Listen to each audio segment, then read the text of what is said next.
नमस्कार दोस्तों, crime stories channel पर मैं राजेश आपका स्वागत करता हूं। दोस्तों, क्राइम की जो वारदात मैं आपको आज बताने जा रहा हूं वो वारदात है उत्तर प्रदेश के बागपत जिले से। तो चलिए दोस्तों, इस वारदात के बारे में हम लोग विस्तार से जानते हैं। उत्तर प्रदेश के जिला बागपत के थाना रमाला अंतर्गत गांव बरवाला निवासी महेंद्र सिंह तोमर एक साधारण किसान था। महेंद्र सिंह तोमर के पास पहले केवल 9 बीघा ही जमीन थी। इसके अलावा उसके पास कुछ भैंसें व गाय भी थी। अपने बेटों नरेश, ओमवीर, विपिन, किशनपाल और यशपाल के साथ वो दिन भर खेती करता था तथा शाम को दूध बेचने के लिए शहर का रुख करता था। महेंद्र के सभी बेटे खेतीबाड़ी व दूध बेचने के काम में उसके साथ दिन भर काफी मेहनत करते थे, जिससे उनके घर का खर्च ठीक से चल रहा था। ये साल 1980 के आसपास की बात है। इसी बीच महेंद्र को कुछ ऐसा लगा कि उसके सभी बेटे खेतीबाड़ी के काम में दिन रात मेहनत करते रहते हैं, जबकि यशपाल खेती की ओर कम ध्यान दे रहा है। इसके लिए उसने बेटे यशपाल को काफी समझाया और खेती के काम में अपने अन्य भाइयों की तरह ही जी तोड़ मेहनत करने को कहा था। मगर पिता की इन बातों का यशपाल पर कोई असर नहीं हुआ था। यशपाल अक्सर अपने गांव के बड़े बड़े किसानों के बारे में सोचता रहता था। इसके बाद वो जल्द ही कम मेहनत करके अमीर बनने के सपने देखने लगा था। कुछ समय बाद यशपाल ने सोचा कि मेहनत करके तो जल्दी ही अमीर आदमी नहीं बना जा सकता। इसके लिए उसे कोई तिकड़मबाजी करनी होगी, जिससे वो बड़ा किसान और अमीर आदमी बन सके और ऐश की बाकी जिंदगी जी सके। आखिर कब तक वो खेती बाड़ी और दूध बेचने के धंधे में अपना जीवन खपाएगा। इसके बाद यशपाल तोमर ने रुपए कमाने के लिए तिकड़म और हेराफेरी करने की ठान ली। सन 2000 की बात है कि हरिद्वार पुलिस ने यशपाल तोमर को उसके साथियों सहित मुठभेड़ के दौरान गिरफ्तार किया और उसके पास से एक कार सहित कुछ अवैध असले भी बरामद किए थे। जमानत पर छूटने के बाद यशपाल तोमर ने उस कार को छुड़ाने की योजना बनाई थी। इसके लिए यशपाल तोमर ने अदालत में मुकेश निवासी रेलवे रोड रोहतक के नाम से एक फर्जी व्यक्ति को पेश किया था और कार कोर्ट से रिलीज करा ली थी। बाद में हरिद्वार पुलिस को ये जानकारी मिली कि वो कार सिटी कोतवाली गुरुग्राम क्षेत्र से चोरी हुई थी और कार मालिक संदीप रैना ने इसकी रिपोर्ट भी दर्ज कराई थी। इसके बाद उत्तराखंड एसटीएफ के एसआई यादवेंद्र बाजवा की ओर से यशपाल तोमर तथा कोर्ट में पेश होने वाले फर्जी व्यक्ति के खिलाफ हरिद्वार में मुकदमा दर्ज करा दिया। फिर पुलिस ने कोर्ट में मुकेश के नाम से पेश होकर कार रिलीज कराने वाले आरोपी सुरेंद्र कुमार निवासी नानकहेड़ी दिल्ली को गिरफ्तार कर लिया। यशपाल तोमर ने शायद हरिद्वार से फर्जीवाड़े की ये शुरुआत की थी। इसके बाद से उसने विवादित जमीनों पर कब्जे करने तथा कुछ लोगों को हनी ट्रैप में फंसाकर उनकी संपत्तियों पर कब्जा करने का काम भी शुरू कर दिया था। इसके बाद से उसकी प्रॉपर्टी बढ़ती ही चली गई। विवादित जमीनों पर कब्जा करने के कारण यशपाल तोमर उत्तर प्रदेश व उत्तराखंड में चर्चाओं में आ गया था तथा कुछ ही सालों में उसने अकूत संपत्ति का साम्राज्य स्थापित कर लिया। लोगों की जमीनें हड़पने के लिए पहले वो उन्हें फर्जी मुकदमों में फंसाता था तथा बाद में उनसे समझौता करने के नाम पर उनकी बेशकीमती जमीनें ले लेता था। वर्ष 2021 में यशपाल तोमर का नाम नोएडा के चिटहारा गांव की पट्टों की जमीन पर अवैध कब्जों के मामले में सामने आया था।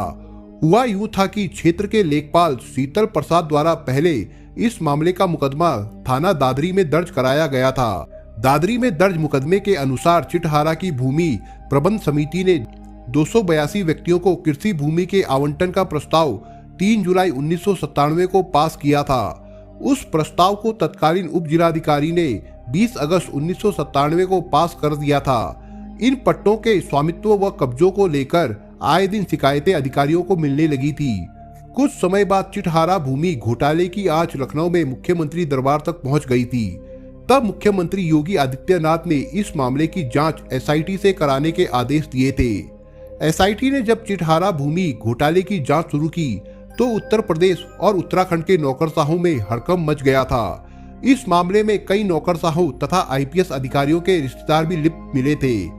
इसके बाद उत्तराखंड के डीजीपी अशोक कुमार को हरिद्वार में यशपाल तोमर गिरोह द्वारा पांव पसारने की भनक मिल गई थी। अशोक कुमार ने तत्काल यशपाल तोमर गिरोह पर शिकंजा कसने के निर्देश एसएसपी एसटीएफ अजय सिंह को दे दिए थे। आला पुलिस अधिकारियों का आदेश पाकर उत्तराखंड एसटीएफ सक्रिय हो गई थी। तथा यशपाल गिरोह पर पैनी नजर रखने लगी। एसटीएफ के एसआई यादवेंद्र सिंह बाजवा ने जब यशपाल तोमर की कुंडली खंगाली तो उन्हें जानकारी मिली कि यशपाल के खिलाफ थाना कनखल हरिद्वार में कांग्रेसी नेता तोष कुमार जैन के घर में घुसकर हत्या की धमकी देने का मामला भी दर्ज है। इसके अलावा हरिद्वार दिल्ली हाईवे पर दिल्ली निवासी 2 भाइयों की विवादित 56 बीघा जमीन में यशपाल तोमर गिरोह का दखल होने की जानकारी एसटीएफ को मिली थी। एसटीएफ ने इस मामले की और जानकारी की तो पाया कि कुछ समय पहले दिल्ली के प्रॉपर्टी डीलर भरत चावला ने 20 बीघा जमीन पर स्वामित्व का दावा करते हुए अपने सगे भाई गिरधारी चावला, भतीजे सचिन तथा यशपाल तोमर के खिलाफ हरिद्वार की ज्वालापुर कोतवाली में मुकदमा दर्ज कराया था। इसके बाद एसटीएफ ने यशपाल तोमर के खिलाफ क्षेत्र की जमीनों पर कब्जों की जांच शुरू कर दी थी। हरिद्वार के थाना कनखल, कोतवाली, ज्वालापुर व शहर कोतवाली में 4 अलग अलग मुकदमे तोमर के खिलाफ दर्ज थे। पुलिस जांच में ये भी पता चला कि यशपाल तोमर पूर्व में कांग्रेसी नेता तोष कुमार जैन व उनकी पत्नी मोनिका जैन को फर्जी तरीके से गिरफ्तार करवाकर जेल भी भिजवा चुका था। एसटीएफ ने यशपाल तोमर के खिलाफ शिकंजा कसना शुरू कर दिया। इसका नतीजा ये निकला कि पुलिस ने 12 जनवरी 2022 को उसे हरियाणा के गुरुग्राम से गिरफ्तार कर लिया। उसकी गिरफ्तारी के वक्त उसके साथ उत्तराखंड का एक नामी नौकर साहब भी था, जिसे बाद में हरियाणा सरकार के एक अधिकारी के हस्तक्षेप के बाद छोड़ दिया गया था। इसके बाद एसटीएफ की टीम यशपाल तोमर को लेकर ज्वालापुर कोतवाली आ गई थी, जहां पर कोतवाल महेश जोशी ने यशपाल तोमर से जमीनों के फर्जीवाड़े की बाबत गहन पूछताछ की। यशपाल से पूछताछ के बाद उत्तराखंड और उत्तर प्रदेश में कुछ सियासी हलचल तेज हो गई थी। प्रशासन द्वारा तोमर की कब्जाई हुई प्रॉपर्टीज कुर्क करने का काम शुरू कर दिया गया था।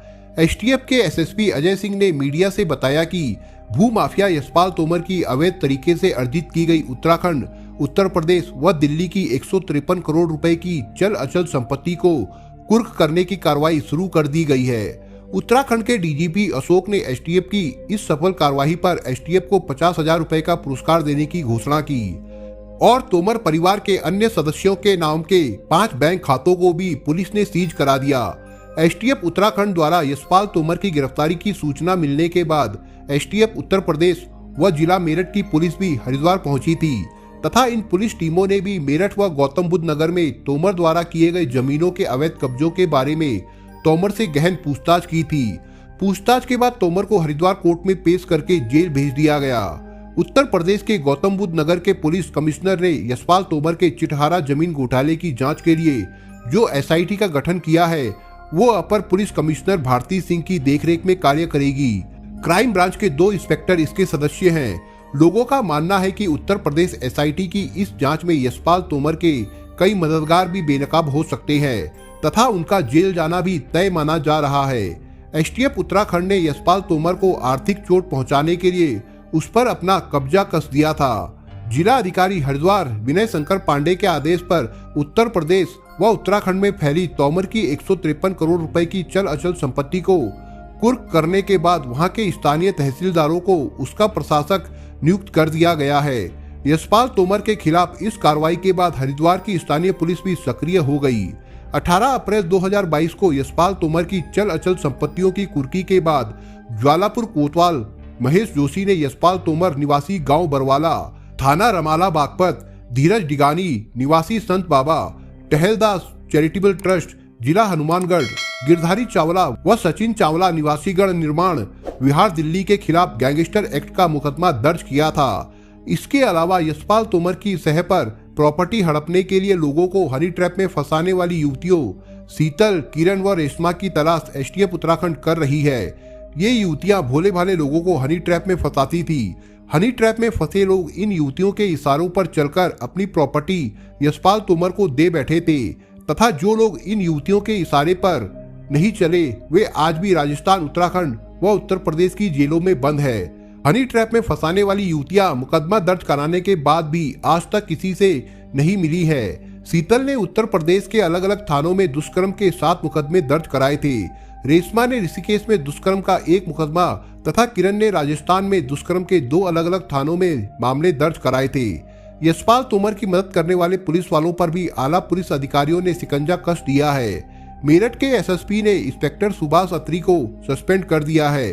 तथा सेवानिवृत्त इंस्पेक्टर ऋषिराम कटारिया के खिलाफ भी जांच शुरू हो गई है। इसके अलावा उत्तराखंड एसटीएफ भी कई पुलिस वालों की कार्यशैली की जांच कर रही है। ज्वालापुर के कोतवाल महेश जोशी ने जिलाधिकारी हरिद्वार विनय शंकर पांडे से अनुमति लेकर यशपाल तोमर व उसके 3 साथियों पर गैंगस्टर एक्ट में मुकदमा दर्ज कराया है। इसके अलावा गैंगस्टर यशपाल तोमर के खिलाफ थाना कनखल व कोतवाली ज्वालापुर में दर्ज मुकदमों में एसटीएफ ने चार्जशीट कोर्ट में दाखिल कर दी है। एसटीएफ द्वारा तोमर के खिलाफ सबूत एकत्र किए जा रहे हैं। अगस्त 2021 में हरिद्वार के भूपतवाला निवासी एक व्यापारी ने पुलिस को शिकायत की थी कि उसे अपनी जमीन का सौदा अपने हिसाब से करने के लिए यशपाल तोमर द्वारा धमकाया जा रहा है। इसके अलावा दिल्ली के एक कारोबारी ने हरिद्वार पुलिस से शिकायत की थी कि उसकी हरिद्वार स्थित प्रॉपर्टी के बारे में यशपाल तोमर द्वारा धमकी दी जा रही है। इन दोनों धमकियों के मुकदमे क्रमशः थाना कनखल व कोतवाली ज्वालापुर में दर्ज हुए थे। अब इन दोनों मामलों की विवेचना एसटीएफ के सुपुर्द कर दी गई है। प्रॉपर्टी हथियाने के मामले में उत्तर प्रदेश की मेरठ पुलिस भी यशपाल तोमर के खिलाफ 2 मुकदमे दर्ज कर चुकी है तथा उसकी 70 करोड़ रुपए की संपत्ति कुर्क कर चुकी है। इन दोनों मुकदमों में भी पुलिस तोमर के खिलाफ चार्जशीट कोर्ट में भेज चुकी है। दोस्तों, आप अगर चैनल पर नए हो तो आप चैनल को सब्सक्राइब करने के साथ कमेंट बॉक्स में इस कहानी के बारे में अपने विचार जरूर लिखिएगा। मिलता हूं एक नई कहानी के साथ, तब तक के लिए अपना ख्याल रखिएगा। धन्यवाद।